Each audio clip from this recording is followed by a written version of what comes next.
Abdul Muthalib pada saat itu mulai naik kedudukannya, namanya jadi tambah baik dan seterusnya. Memang orangnya sangat dermawan. Semua orang boleh minum air zam-zam tapi melalui izin dia. Tapi tidak bayar, gitu kan? Dikasih semuanya. Abdul Muthalib mulai berpikir, waktu dia tadi punya anak satu, namanya Harith. Masih ingat nggak? Wah, ngaku-ngaku aja. Baiklah, saya terima. Anaknya tadi satu, Harith, yang disuruh jaga sama dia waktu dia mencangkul kan? Baiklah. Si Harith, dia pikir, waktu saya tadinya punya anak satu nih, kayaknya kerepotan, nggak ada yang bisa bela dia. Dan seorang raja, salah satu kebanggaannya kalau punya keturunan banyak. Maka dia pada saat itu berazam, bernazar ya, kalau Allah memberikan dia anak laki-laki yang banyak, jumlahnya mencapai 10, dia akan menyembeli salah satunya, dikorbankan di depan Ka'bah untuk Allah. Nggak ada dalam syariat Nabi Ibrahim alaihissalam. Ini ijtihadnya, upayanya Abdul Muthalib. Subhanallah, berjalan waktu, istrinya melahirkan, punya anak 16. Anaknya Abdul Muthalib 16, 10 laki-laki, 6 perempuan.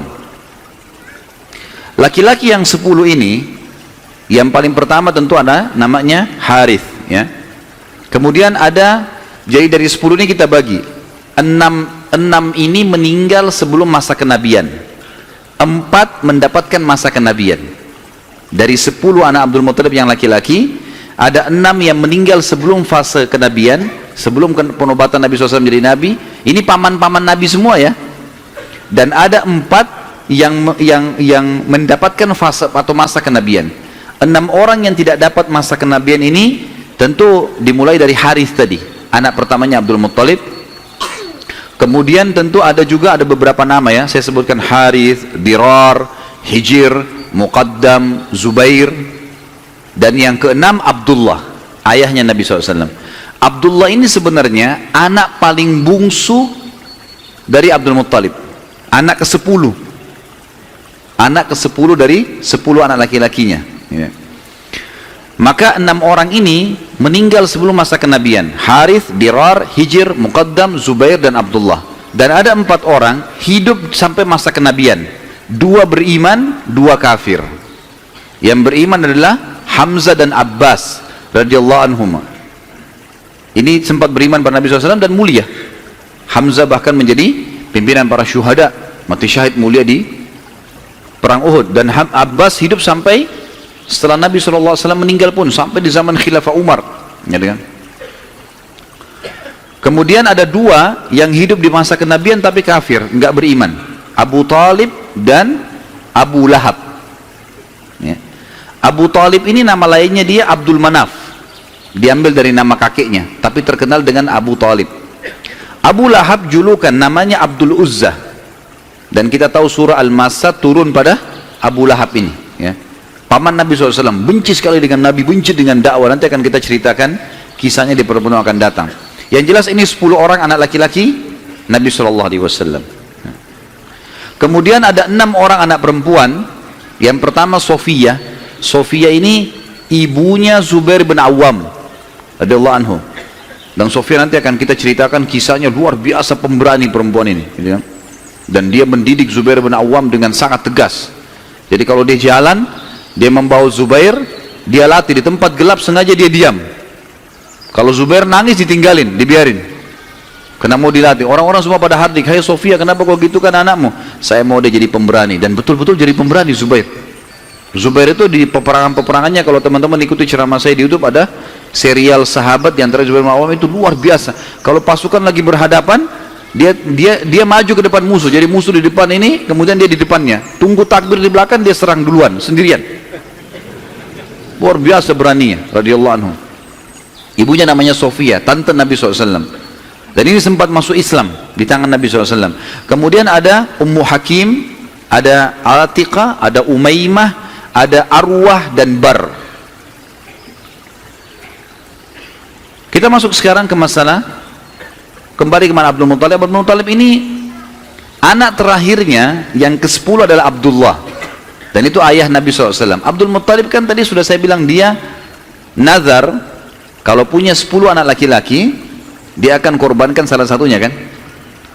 Lalu dia datang ke dukun di Mekah, dan dia berkata pada dukun itu, acaklah nama anak-anak saya. Tradisi mereka pada saat itu suka sekali mengundi nasib. Kalau di dalam agama kita disebutkan tradisi mereka namanya tatayur, menggandun nasib sama benda atau sama burung. Orang-orang Arab itu kalau orang Quraisy dulu, mereka kalau mau safar mereka ambil bulu, kemudian mereka tulis safar. Bulu yang kedua tidak safar, bulu ketiga kosong, dimasukin dalam kotak, kemudian dia ambil salah satunya tidak sambil tidak dilihat. Kalau keluar kata-kata safar, dia yakin di perjalanannya aman. Tradisi jahiliyah, mereka salah pada saat itu tentunya. Kemudian kalau keluar tidak safar, mereka tidak boleh safar. Kalau mereka safar berarti kena musibah. Kalau keluar bulu yang tidak ada tulisannya, maka dia ulangi. Ada cara yang lain sampai dapat safar atau tidak safar ya. Kalau ada tradisi yang lain adalah kalau mengacak nama, maka mereka menulis nama di batu, lalu batu ini dibalik, kemudian ditaruh lalu diacak, dikeluarkanlah. Kalau mereka butuh sesuatu dengan cara seperti itu, ya. Dan ini ditarik dalam hampir setiap kehidupan mereka, mau beli rumah, mau apa saja selalu ditulis di batu, terus diacak di batu, itu mungkin dinasib dengan itu. Abdul Muttalib datang kepada satu dukun mengatakan, tulis nama anak-anak saya laki-laki ini, semua dari Harith sampai Abdullah, tulis semuanya 10 orang, acak. Siapa yang keluar namanya, itu yang saya korbankan. Dan kalau nama Abdullah selamat, tidak keluar, maka saya langsung eksekusi. Karena Abdullah anak paling bungsu dan paling disayang oleh ayahnya Abdul Muttalib. Seperti itulah. Baik, diacaklah batu ini, diambil batu, keluar namanya Abdullah. Abdul Muttalib berat sebenarnya, ini anak paling bungsu disayang. Musyawarah sama anak-anaknya gimana? Nggak apa-apa ya, acak aja lagi. Acak lagi, yang kedua kali namanya Abdullah lagi. Sampai 3 kali. Namanya Abdullah terus yang diambil, keluar. Padahal ini batu diacak 10 nama. Kata Abdul Muttalib, berarti sudah memang anak ini nasibnya. Bawa Abdullah. Dibawalah Abdullah ini ke depan Ka'bah, ditaruh di atas sebuah batu. Biasanya mereka taruh di situ sembelihan, taruh kambing, taruh apa, dipegang di atas batu itu, baru mereka sembelih untuk berhala-berhala gitu kan.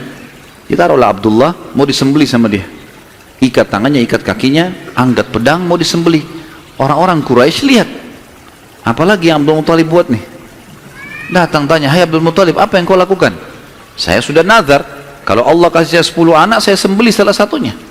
Dan saya sudah acak nama-nama anak-anak saya, yang keluar anak ini. Saya mau jalankan nazar saya.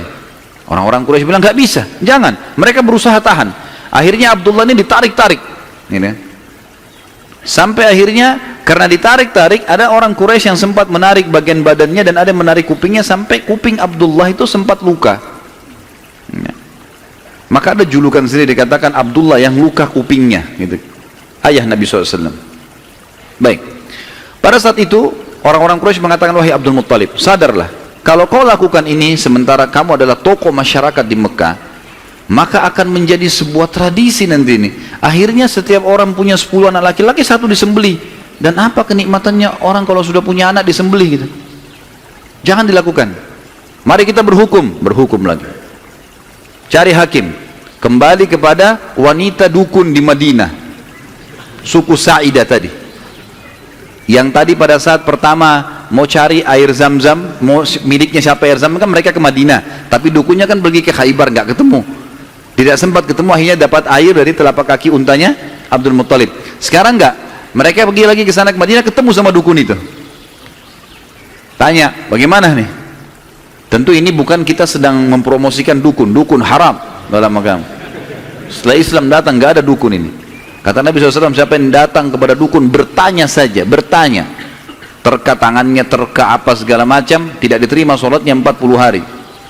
Yang datang bertanya, percaya, kufur kepada apa yang diturunkan kepada Muhammad SAW. Tapi kita sedang merentet histori pada zaman itu ya.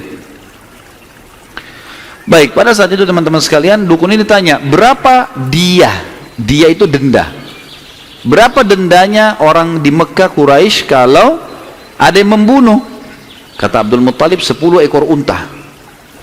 Jadi kalau orang membunuh, supaya dia tidak dibunuh, dia harus bayar ke walinya orang yang dibunuh 10 ekor unta.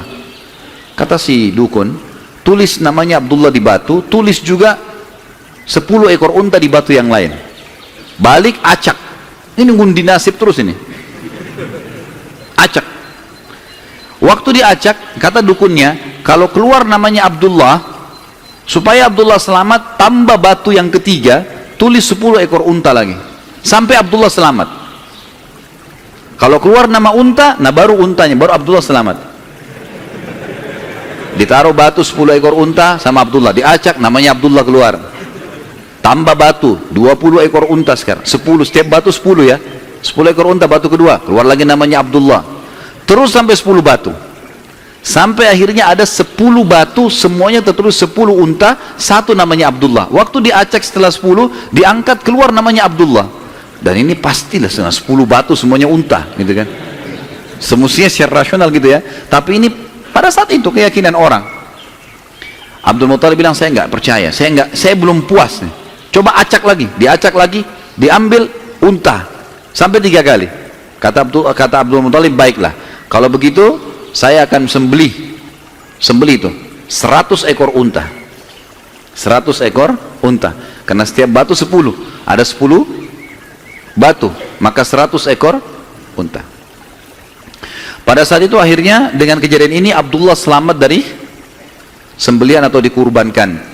Dan Nabi SAW berkata dalam sebuah hadis, "Ana ibnu dzabihain." Saya keturunan dari 2 orang yang hampir disembelih. Ismail alaihissalam oleh ayahnya Ibrahim, dan Abdullah oleh ayahnya Abdul Muttalib.